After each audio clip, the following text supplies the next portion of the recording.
ওইখানে কেমন ঈদগাহ মাঠটা, এই যে মোটামুটি কাছে চলে আসছে ঈদগাহ মাঠে। আসসালামু আলাইকুম রহমতুল্লাহ।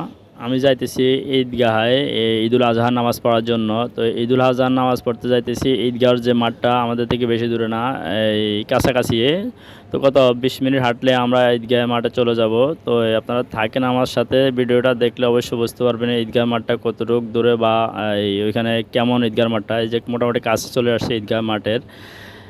এইটা জায়গার নাম হলো বিন মাহমুদ আমাদের বাসার পাশে। তো কত 20 মিনিট হাঁটলে চলে আসতে পারবো। এই যে চলে আসলাম আমরা ঈদগাহ মাঠে।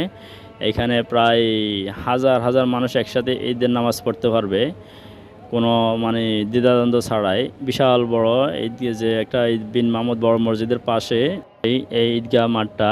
তো ঈদগাহ মাঠে এখানে ওনারা যে সিস্টেমটা চালু করছে, ওনারা এখানে যে মাইকের ব্যবস্থা করছে, মাইকগুলো সব উপরের দিকে উঠিয়ে দিয়েছে, মানে মাইকের চুঙ্গাগুলো উপরের দিকে দিয়ে দিছে।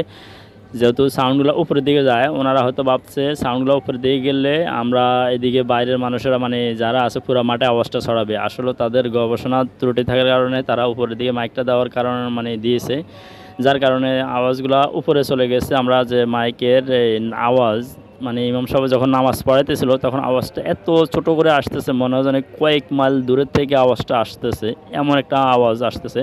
তো যাই হোক, এই যে এই ছেলেটা সবাইকে এই খেজুর খাওয়াইতেছে, মানে তার নিজ দায়িত্বে সবাইকে খেজুর খাওয়াইতেছে, যে কতজনকে পারতেছে আর কি, তার কাছে যতটুকু আছে। তো এখানে একটা জিনিস আমার কাছে এতটা ভালো লাগে না, সেই জিনিসটা হলো এই যে আমরা এখানে আছি পুরুষেরা নামাজ পড়তেছি, আমাদের পিছনে 3 কাতা 4 কাতা গ্যাপে মহিলাদের এই নামাজের ব্যবস্থা করা হয়েছে উন্মুক্তভাবে, মানে মধ্যখানে কোনো আড়ালের ব্যবস্থা করা হয় নাই, কোনো পর্দার ব্যবস্থা করা হয় না। এই জিনিসটাই খুবই খারাপ লাগলো আর কি।